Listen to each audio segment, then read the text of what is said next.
வரணும்னா நீங்க செஞ்சு ஆடணும். சரியாப்பா?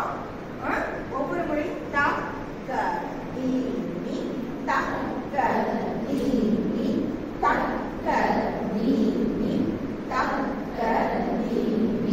இரண்டு விரல்கள் சேர்ந்து இருக்கணும். ரெண்டு விரல்கள். நீங்க இப்ப புதுசா வந்த ஸ்டூடெண்ட்ஸ் தயவு செய்து பின்னாடி நின்னுக்கோங்கடா. புதுசா வந்த ஸ்டூடெண்ட்ஸ் தெரியாது. உங்களை பார்த்து அப்புறம் பின்னாடி போங்க ஃபாலோ பண்ணி கொஞ்சம் குழப்பங்கள் ஏற்படும். அதனால